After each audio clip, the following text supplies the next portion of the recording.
Pendengar RRI, selamat pagi untuk Anda yang baru saja tune in bersama dengan Pro 1 RRI ND di beberapa wilayah di Flores ya untuk siaran terestrial kami yang menggunakan pemancar FM dari Labuan Bajo, Manggarai Barat sampai dengan Kabupaten Lembata, dan juga Anda dimanapun berada yang mengakses kami melalui audio streaming di rri.co.id, juga melalui aplikasi RRI Digital.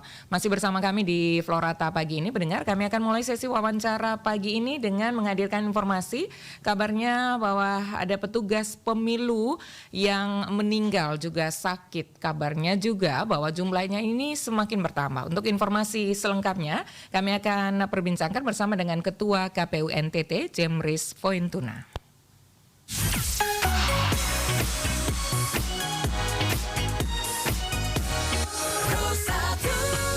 Pak Jemris, selamat pagi.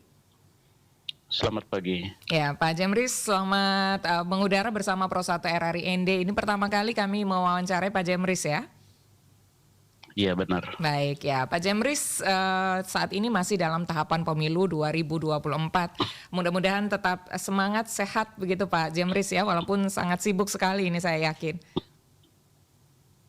Iya betul. Ya, Pak Jemris, kabar yang juga cukup kita sayangkan sama-sama. Kami ikut prihatin Pak Jemris, kabarnya di NTT khususnya ini ada petugas pemilu yang sakit bahkan juga meninggal. Sampai dengan hari ini Pak Jemris boleh diinformasikan kepada kami jumlah terakhir yang kami dapatkan ini ada 198 petugas yang sakit, tapi jumlah yang meninggal kami belum dapatkan jumlahnya.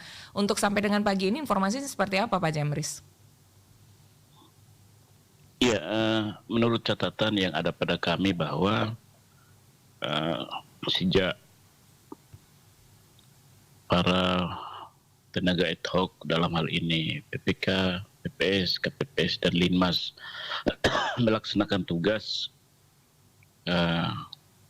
sampai dengan akhirnya masa tugas khususnya KPPS dan Linmas pada tanggal 25 kemarin, jumlah yang meninggal dunia sebanyak 7 orang yang terdiri dari PPK 1 orang, PPS 3 orang, KPPS 2 orang dan Linmas 1 orang. Sedangkan yang sakit sebanyak 198 orang terdiri dari PPK 14, PPS 20, KPPS 152, Linmas 12, dan yang mengalami kecelakaan sebanyak 7 orang, yakni PPK 2 orang, PPS 2 orang, KPPS 3 orang. Kebanyakan mereka sakit dan meninggal dunia pasca pemungutan dan penghitungan suara. Dan khusus yang meninggal, sebagian diantaranya sudah mendapatkan santunan dan juga semacam biaya untuk pemakaman. Jadi total untuk yang meninggal itu masing-masing mendapatkan 46 juta setelah melalui proses verifikasi dan seluruh dokumen administrasi dipenuhi oleh pihak keluarga dan sudah melalui proses pengecekan langsung oleh tim yang dibentuk oleh KPU di setiap kabupaten kota. Ya, Pak Jemris, jumlah 46 juta yang Anda sampaikan ini total akumulasi untuk semua atau masing-masing orang akan mendapat sejumlah 46 juta tersebut begitu Pak Jemris? Ya, 46 juta ini khusus yang meninggal dunia saat melaksanakan tugas. Per orang? Per orang. Oke. Ya. Iya, dan untuk yang sakit ini sampai dengan hari ini apakah jumlahnya masih 198 atau kita harapkan berkurang gitu Pak Jemris ya? Ya, kalau khusus yang sakit, ini kan catatan kami sampai dengan tanggal 25 kemarin. Kemudian mereka pun akan menerima santunan, tetapi masih dalam proses verifikasi kelengkapan dokumen oleh tim dari setiap kabupaten kota, dan tentunya kalau setelah verifikasi dan semua kelengkapan dokumen administrasi terpenuhi, maka tentunya KPU akan memberikan semacam biaya untuk pengobatan, Mm-mm. dan besarannya itu disesuaikan dengan berapa lama sakit dan dirawat di rumah sakit. Jadi jumlahnya tentu bervariasi. Dalam proses verifikasi ini apakah juga termasuk jenis sakit yang dialami, apakah pada saat penyelenggaraan pesta demokrasi atau dan lain-lainnya, itu juga masuk dalam tahapan-tahapan verifikasi tersebut begitu Pak Jamris? Iya, benar sekali. Tentunya kan KPU punya persyaratan-persyaratan jenis penyakit apa yang Bisa ditanggung gitu. iya, dan pada saat mana dia sakit. Kalau saat melaksanakan tugas tentunya KPU berkewajiban untuk mengganti biaya perawatannya. Tetapi kalau misalkan ya hanya sekedar batuk pilek, ya sekarang kan lagi musim, semua orang sakit batuk pilek, dan mungkin saja itu tidak masuk dalam kategori. Makanya perlu tahapan verifikasi tersebut begitu ya, untuk bisa memastikan mana yang berhak mendapatkan santunan atau tidak begitu ya Pak Jamris? Ya betul, tentunya Ya. kan dalam tahapan verifikasi ini antara lain juga akan mendapatkan surat keterangan dari rumah sakit atau dari dokter bahwa sejak kapan yang bersangkutan sakit karena apa, semuanya kan akan terang benderang melalui keterangan dari tim medis itu. Iya, tapi kita bersyukur jumlahnya memang, apakah untuk wilayah NTT sendiri dibandingkan pemilu yang kali lalu, Pak Jamris, KPU NTT punya data untuk petugas pemilu yang sakit bahkan meninggal di pemilu kali ini lebih sedikit daripada 2019, begitu Pak Jamris? Ya, kalau angka pasti 2019 saya tidak ingat persis, tetapi dari sisi kuantitas saya kira kali ini jumlahnya jauh lebih sedikit, karena memang dilihat dari beban kerja, memang kali ini karena beban kerjanya hampir sama, tetapi ada KPU telah menyiapkan kemarin itu di setiap TPS itu diberikan biaya konsumsi dan juga suplemen atau vitamin, dan itu diberikan kepada setiap TPS. Bahkan ada dokter juga ya? Menambah imun dan daya tahan tubuh. Oke. Dalam bentuk uang cash, dan setiap ketua TPS. dan anggota KPPS mengelola sendiri. Ada yang membeli telur, ada yang membeli susu, pisang, dan buah-buahan.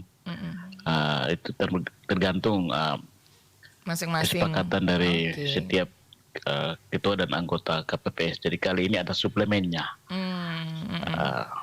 Tinggal dikelola saja, disesuaikan dengan kebutuhan masing-masing yang disepakati begitu tadi Pak Jamris ya? Iya, betul. Pak Jamris, 2019 kan tidak ada itu biaya untuk suplemen atau vitamin, tetapi kali ini disiapkan, KPU menyiapkan. Ini juga langkah preventif begitu ya, antisipasi agar tidak, kita belajar pengalaman dari pemilu 2019 begitu ya, upaya meminimalisir agar tidak terlalu banyak yang sakit. Pak Jamris, untuk definisi dari petugas pemilu ya, siapa-siapa saja ini yang berhak kemudian bisa menerima santunan ketika sakit atau kita nanti yang paling buruk misalnya meninggal begitu ya. Dalam aturannya itu petugas pemilu siapa saja yang bisa diberikan santunan ini Pak Jamris? Ya, kalau yang berhak menerima saya kira semua badan ad hoc KPU, baik itu PPK, PPS, KPPS dan Linmas, semuanya memiliki hak yang sama, dan kami juga sebenarnya punya data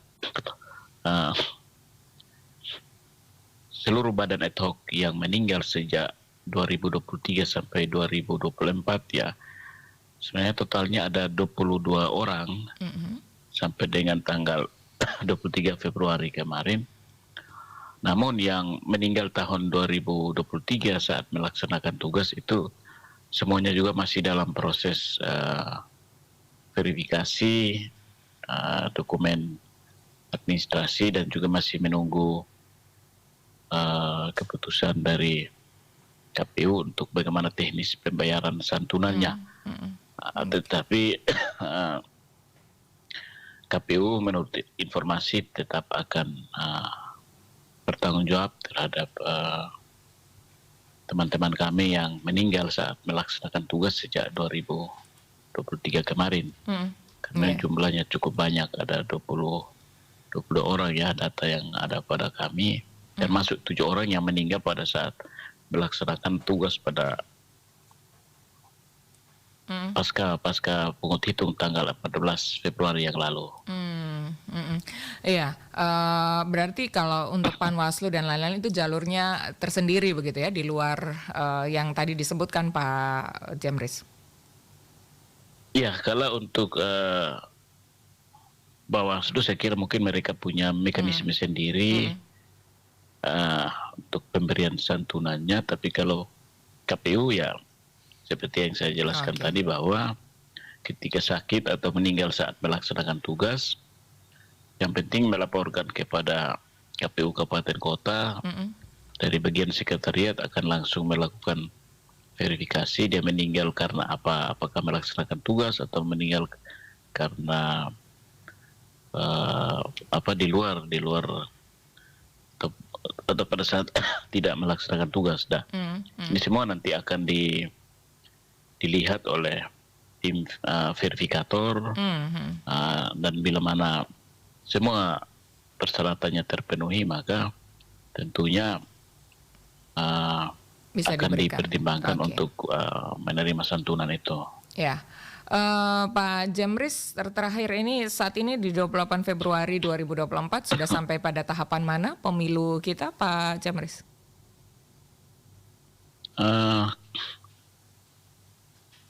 Sejak kemarin itu sudah masuk pada tahapan rekapitulasi di tingkat kabupaten, dan catatannya ada pada kami tanggal 27 Februari kemarin ada 2 kabupaten yang sudah melakukan pleno rekapitulasi di tingkat kabupaten, yakni Kabupaten Ende dan Kabupaten Sumba Timur. Sedangkan tanggal 28 hari ini pleno rekapitulasi akan dilakukan juga oleh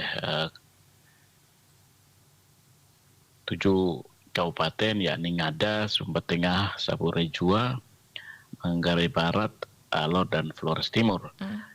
Sedangkan kabupaten-kabupaten lainnya akan memulai rekapitulasi pada tanggal 29 dan tanggal 1 Maret yang akan datang. Dan sesuai dengan schedule yang ada bahwa rekapitulasi di tingkat kabupaten sudah harus selesai pada tanggal 5 Maret dan selanjutnya akan dilanjutkan dengan rekapitulasi di tingkat provinsi.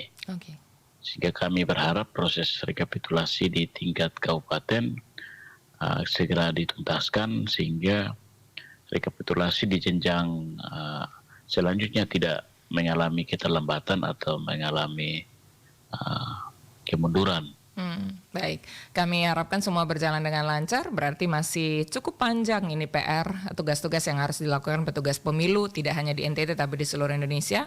Untuk itu kami juga harapkan mudah-mudahan selalu sehat ya Pak Jemris dan juga teman-teman petugas pemilu, supaya semua bisa berjalan dengan lancar. Pak Jemris tetap semangat ya. Ya, baik. Terima kasih. Baik. Pak Jemris, terima kasih waktunya pagi ini bersama dengan Pro 1 RRI ND, dan selamat melanjutkan segala aktivitasnya hari ini. Dan kalau ada informasi-informasi terkini terkait dengan pemilu, silahkan bisa disampaikan, diupdate juga melalui Pro 1 RRI ND. Terima kasih Pak Jemris.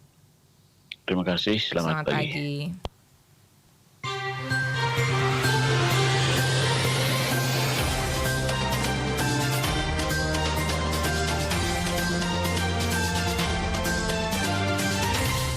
Berdasarkan Undang-Undang